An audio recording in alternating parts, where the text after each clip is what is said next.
సామాజిక అస్త్రం నెంబర్ 1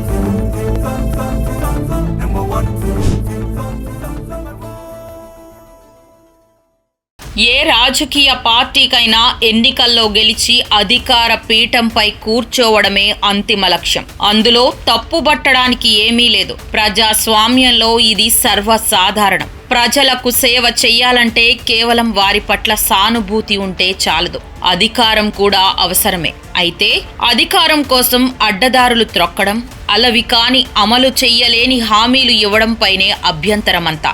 గత ప్రభుత్వం ఈ ప్రాథమిక సూత్రం మరిచి డిటిబి ద్వారా అనేక పథకాలకు సంబంధించి ప్రజలకు నేరుగా వారి బ్యాంకు ఖాతాలలో నగదు జమ చేసింది.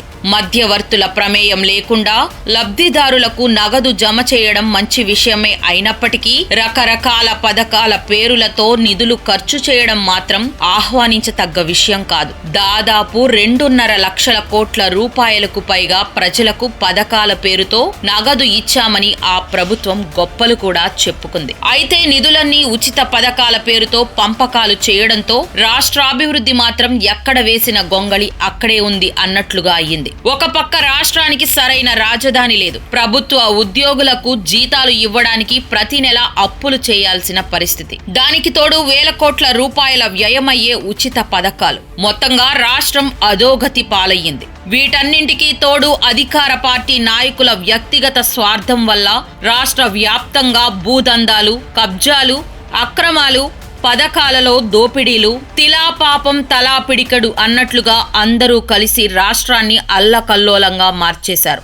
దీనివల్లే వైసీపీ ప్రభుత్వాన్ని ప్రజలు తిరస్కరిస్తూ కూటమి ప్రభుత్వానికి పట్టం కట్టారు. వైఎస్ జగన్ 5 ఏళ్ల పాటు అమలు చేసిన ఉచిత పథకాలు ఏవీ ఆయనను కాపాడలేకపోయాయి. కేవలం ప్రజలకు ఉచిత పథకాలు ఇస్తే చాలదని, రాష్ట్రాభివృద్ధి, పేద ప్రజలకు ఉపాధి, వారి ఆదాయాన్ని పెంపొందించే మార్గాలను చూపకపోతే ఏ ప్రభుత్వాన్ని అయినా, ఎవరి నాయకత్వాన్ని అయినా ప్రజలు తిరస్కరిస్తారనడానికి ఇది ఒక నిదర్శనం.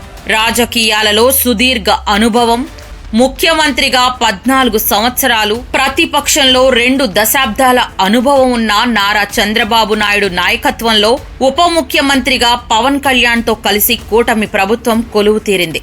ఉచిత పథకాల వల్లే వైఎస్ జగన్ అధికారంలోకి వచ్చారన్న అపోహతో కూటమిలోని టీడీపీ, జనసేన, బీజేపీ పార్టీలు అంతకు మించి అన్నట్లుగా హామీలు ఇచ్చాయి. ఉచిత పథకాల పేరుతో రాష్ట్రాన్ని వైఎస్ జగన్ శ్రీలంకగా మారుస్తున్నారన్న ప్రచారాన్ని చేసి ఉచిత పథకాల అమలుకు అడ్డగోలుగా అప్పులు చేస్తున్నారని గగ్గోలు పెట్టి అధికారంలోకి వచ్చిన కూటమి ప్రభుత్వం రాష్ట్ర ఆర్థిక పరిస్థితి తెలిసి కూడా కూటమి వైఎస్ జగన్ కు మించిన ఉచిత పథకాలను ప్రకటించింది.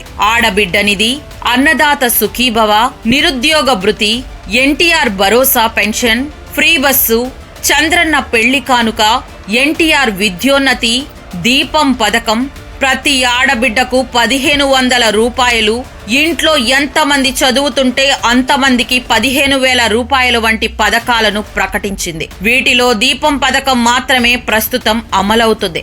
ఆగస్టు నుంచి ఉచిత బస్సు అని మొన్న జరిగిన మహానాడులో చంద్రబాబు ప్రకటించారు. మిగిలిన పథకాలెప్పుడని ప్రజలలో వినిపిస్తున్న ప్రశ్న. దీనికి ప్రభుత్వం వద్ద ప్రస్తుతం సమాధానం లేదనే చెప్పాలి. ఖచ్చితంగా హామీలన్నీ అమలవుతాయని చెప్పడం మినహా ప్రభుత్వం ఏమీ చెయ్యలేని స్థితిలో ఉంది. వీటిని ఖచ్చితంగా అమలు చేస్తామని కూడా హామీ ఇచ్చింది. ఒక పక్క గత ప్రభుత్వం రాజధానిని తుంగలో తొక్కింది. దానిని బాగు చెయ్యాలి. నిత్యావసరాల వస్తువుల ధరలు ఆకాశాన్ని తాకుతున్నాయి. వాటిని అదుపులో పెట్టాలి. మరొక ప్రక్క ప్రభుత్వ ఉద్యోగుల జీత భత్యాలు ప్రతి నెల అప్పులు చేయాల్సి వస్తుంది. మొత్తంగా రాష్ట్ర ఆర్థిక పరిస్థితిని చక్కదిద్దాల్సిన బాధ్యత అనుభవజ్ఞుడైన నాయకుడిగా చంద్రబాబుపై ఉంది. కానీ కూటమి కూడా అధికారం కోసం హామీలను గుప్పించి ఇప్పుడు వాటిని అమలు చేయలేమని చెప్పలేక తంటాలు పడుతోంది. రాజధాని అభివృద్ధికి నిధులు కావాలి. పోలవరం వంటి ప్రాజెక్టుల నిర్మాణానికి నిధులు కావాలి. రోడ్లు, మౌలిక సదుపాయాల అభివృద్ధికి నిధులు కావాలి. ప్రభుత్వ ఉద్యోగుల పదవి విరమణ చేసిన ఉద్యోగుల పెన్షన్లకు ప్రతి నెల డబ్బులు కావాలి. వీటన్నింటికి ఎక్కడ నుంచి నిధులు తెస్తారో తెచ్చిన అప్పులు తిరిగి ఎలా తీరుస్తారో ఆ పరమాత్ముడు కూడా చెప్పలేడు. అరకొర చదువులు చదివి చాలీ చాలని జీతాలకు పనిచేసే సామాన్య ప్రజలు నిత్యావసర వస్తువుల ధరలు పెరగకుండా ఉంటే చాలని రోజూ దేవుడికి మొక్కుకుంటారు. నిత్యావసర వస్తువుల ధరలు అదుపులో ఉంటే తనకొచ్చే ఆదాయంతోనే బిడ్డలను చదివించుకుంటాడు. ఉన్న దాంట్లో ఇంట్లోకి కావలసిన వస్తువులను కొనుగోలు చేసుకుంటాడు.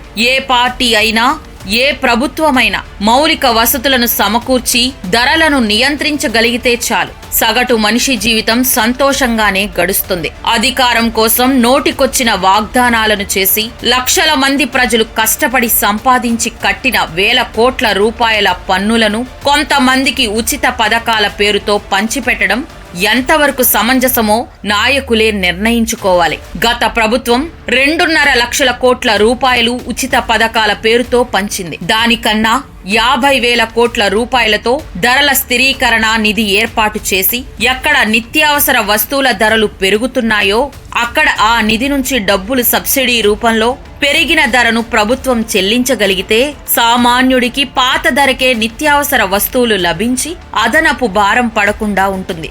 మిగిలిన 2 లక్షల కోట్లను రాష్ట్రాభివృద్ధికి వాడితే రాష్ట్రం అభివృద్ధి చెందేది, రాజధాని ఏర్పడేది. అడ్డగోలుగా అప్పులు చేయాల్సి వచ్చేది కాదు. రాష్ట్రం అధోగతి పాలయ్యేది కాదు. వైఎస్ జగన్ కు ఓటమి కలిగేది కాదు. ఇప్పటికే సంవత్సర కాలం గడిచినప్పటికీ ప్రకటించిన పథకాలను అమలు చేయడం లేదని కూటమి ప్రభుత్వంపై ప్రజలలో కొంత వ్యతిరేకత వస్తోంది. ప్రభుత్వమేమో నిధులు లేక పథకాలు అమలు చేయలేమని చెప్పలేక సతమతమవుతోంది. ఒకవేళ ఎలాగో అలాగా అప్పులు తెచ్చి పథకాలను అమలు చేసినా రాష్ట్ర ఖజానాపై మొయ్యలేని రుణభారం పడుతుంది. తరువాత వచ్చే ప్రభుత్వాలు రాష్ట్రానికి వచ్చే ఆదాయంలో అధిక మొత్తం అప్పులకే కట్టాల్సి వస్తుంది. అప్పుడు రాష్ట్రాభివృద్ధి ఎలా సాధ్యమవుతుందో ప్రభుత్వాలు ఆలోచించాలి. ఏదేమైనా కూటమి ప్రభుత్వానికి అసలైన సవాల్ ముందు ఎదురు కానుంది. ఉచిత పథకాలు అమలు చేయాలంటే నిధులు కావాలి. దానికోసం అప్పులు చేయాలి. లేదు ఆర్థిక పరిస్థితి బాగోలేదు కనుక ఉచిత పథకాలు అమలు చేయలేమని చెబితే ప్రజల్లో వ్యతిరేకత వస్తుంది. ముందు నుయ్యి వెనుక గొయ్యిలా కూటమి ప్రభుత్వ పరిస్థితి ఉందనడంలో ఎటువంటి సందేహం లేదు. ఈ విషయంలో కూటమి ప్రభుత్వం ఏమి చేస్తుందో ఎలా చేస్తుందో వేచి చూడాల్సి ఉంది.